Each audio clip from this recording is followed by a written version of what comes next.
Hello बच्चों, तो आज का हमारा टॉपिक है बॉन्ड लेंथ। तो बॉन्ड लेंथ कैसे फाइंड आउट करते हैं इसका मैं एग्जांपल बताती हूँ। HCl जैसे है आपका एक एग्जांपल है HCl। तो हाइड्रोजन को, ये हाइड्रोजन हो गया, ये इसका न्यूक्लियस हो गया और ये क्लोरीन हो गया। ठीक है, ये इसका न्यूक्लियस हो गया। ठीक है, तो ये जो न्यूक्लियस है, ये हाइड्रोजन एटम का न्यूक्लियस और क्लोरीन एटम का न्यूक्लियस, यहाँ से यहाँ तक का जो डिस्टेंस है उसी को ही बॉन्ड लेंथ बोलते हैं। ठीक है, तो अगर हमने इसको लिखना है कैसे लिखेंगे, क्योंकि क्वेश्चन आ जाता है पेपर में, डिफाइंड द बॉन्ड लेंथ। तो कैसे डिफाइन करोगे बॉन्ड लेंथ को? The equilibrium distance between the centers of the nuclei of the two bonded atoms is called its bond length। ठीक है, इसमें यही एक एक्सेप्शन है कि ये बॉन्ड जो ये एटम है ये क्या होने चाहिए, बॉन्डेड होने चाहिए, तभी हम क्या निकाल सकते हैं, इसका बॉन्ड लेंथ निकाल सकते हैं। ठीक है, तो बॉन्ड लेंथ को हम डी से डिनोट करते हैं। ठीक है, डी से डिनोट कर सकते हैं। तो यहाँ RA रेडियस और ये RB, तो अगर बॉन्ड लेंथ हमने लिखनी है, बॉन्ड लेंथ डी से इसको डिनोट करते हैं, तो कैसे लिखेंगे, यहाँ से यहाँ तक रेडियस RA प्लस रेडियस ये RB लिख लो, RB अपॉन 2, ये आगे सॉरी RA प्लस RB, ये होगी हमारी बॉन्ड लेंथ। अगर हमने बॉन्ड रेडियस निकालना है तो इसका हम हाफ कर देंगे। ठीक है, तो वो बॉन्ड रेडियस आ जाएगा। फिर इसमें इम्पॉर्टेंट फैक्टर है कि कौन कौन से बॉन्ड लेंथ को जो अफेक्ट करते हैं फैक्टर। तो फैक्टर्स अफेक्टिंग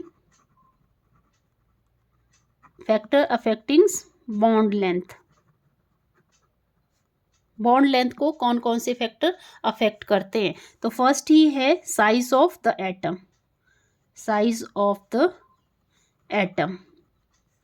अब सीधा सा पता लग रहा है, जितना बॉन्ड लेंथ ज़्यादा होगी उतना ही बड़ा एटम होगा। ठीक है, और उतनी ही ज़्यादा बॉन्ड लेंथ भी होगी। जैसे हम एग्जांपल लेते हैं, फ्लोरीन, क्लोरीन, ब्रोमीन, फूलो कलियों बहारो, इंडिया आओ। ठीक है, फूलो कलियों बहारो, इंडिया आओ। तो देखो नीचे को साइज क्या होता रहता है, इंक्रीज होता रहता है।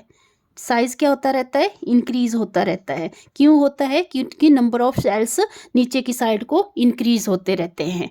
ठीक है, तो बॉन्ड लेंथ जैसे जैसे बढ़ेगी, जैसे एटम का साइज बढ़ेगा तो नेचुरली है कि बॉन्ड लेंथ भी बढ़ेगी। तो बॉन्ड लेंथ बढ़ेगी तो क्या ऑर्डर आएगा, जैसे हम लेते हैं bond length increases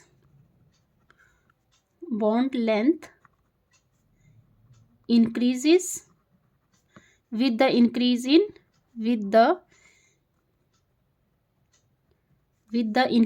in the size of the atom, with the size of atoms। For example कौन सा एग्जाम्पल लेते हैं, ये लेते हैं hydrogen fluoride, hydrogen chloride, hydrogen bromide, hydrogen iodide और हाइड्रोजन एस्टेटाइड। तो सबसे ज़्यादा बड़ा साइज, चलो इन चारों में बताओ मुझे कि कौन सा सबसे बड़ा साइज किसका होगा। तो नेचुरली मैंने बताया कि नीचे को साइज क्या बढ़ता जाता है। क्यों बढ़ता जाता है? क्योंकि नंबर ऑफ प्रिंसिपल सेल्स, मतलब जो सेल के नंबर है वो भी इंक्रीज होते जाते हैं। तो सबसे ज़्यादा बॉन्ड लेंथ किसकी होगी? HI की, उससे कम HBr की, उससे कम HCl की और उससे कम HF की। पेपर में ये पूछा जाता है क्वेश्चन, ठीक है, कि किस कैसे साइज क्या होगा, एटम के साइज के ऊपर कैसे बॉन्ड लेंथ अफेक्ट डालती है। तो दूसरा केस है multiplicity of bond. Multiplicity of bond. Multiplicity of bond का मतलब है कि जैसे carbon single bond carbon, carbon double bond carbon, carbon triple bond carbon. तो बॉन्ड लेंथ क्या होगी, जैसे जैसे नंबर ऑफ मल्टीपल बॉन्ड बढ़ते जाएंगे तो वैसे वैसे क्या होता रहेगा, बॉन्ड लेंथ भी डिक्रीज होती जाएगी। ठीक है, तो bond length decreases the multiplicity of bond. क्या लिखोगे आप, the bond length decreases, bond length decreases with, bond length decreases with the multiplicity of the bond, multiplicity of bond। ठीक है, तो सबसे ज़्यादा क्या होगा, सबसे ज़्यादा जो बॉन्ड एनर्जी है वो कार्बन कार्बन के बीच में होगी, फिर उससे कम कार्बन डबल बॉन्ड कार्बन में होगी, और उससे कम कार्बन ट्रिपल बॉन्ड कार्बन में होगी। ठीक है, और थर्ड है हमारा, थर्ड कौन सा फैक्टर है जो बॉन्ड लेंथ को अफेक्ट करता है, हाइब्रिडाइजेशन। ठीक है, टाइप ऑफ हाइब्रिडाइजेशन, ये मैं अभी आपको टॉपिक पढ़ाऊंगी क्या है ये हाइब्रिडाइजेशन, बहुत इंपॉर्टेंट है ये भी।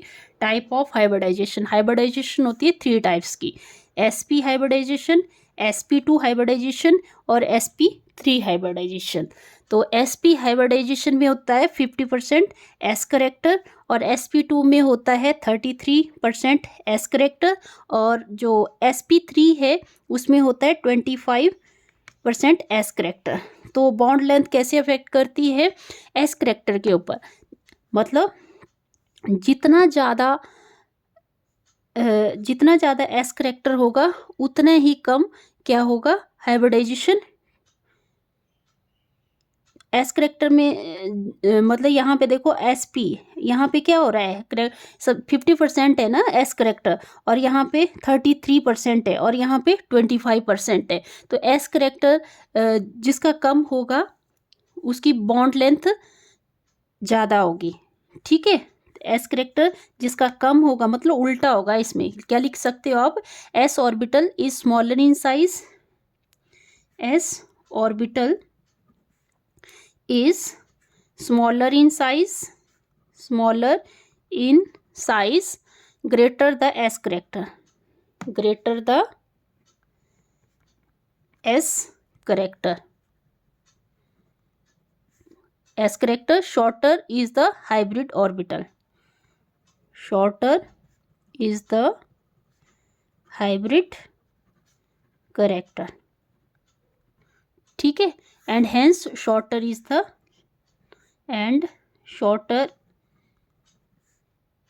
bond length, is the bond length।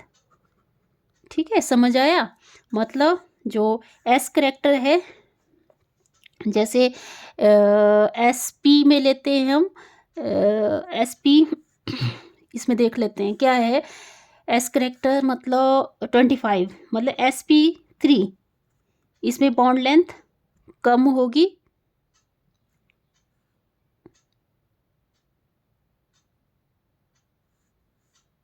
Bond length सबसे ज़्यादा होगी, सॉरी इसमें बॉन्ड लेंथ इसमें सबसे ज़्यादा होगी क्योंकि एस करेक्टर क्या है 25% है।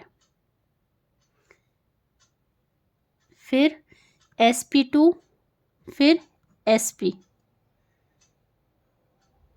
ठीक है, समझ आ रहा है क्या बोलने की कोशिश कर रही हूँ मैं।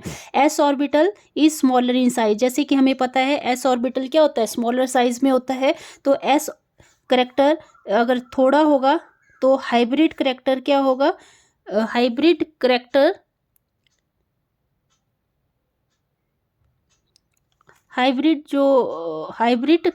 जो ऑर्बिटल है, हाइब्रिड ऑर्बिटल लिखो यहाँ, hybrid orbital is shorter, hybrid orbital क्या हो रहा है, मतलब हाइब्रिड होता है, मतलब किसी चीज़ को हाइब्रिड मतलब जोड़ना किसी चीज़ को। वो छोटा होगा तो छोटे ही क्या होगी, बॉन्ड लेंथ होगी। ठीक है, तो है ये है इसका ऑर्डर।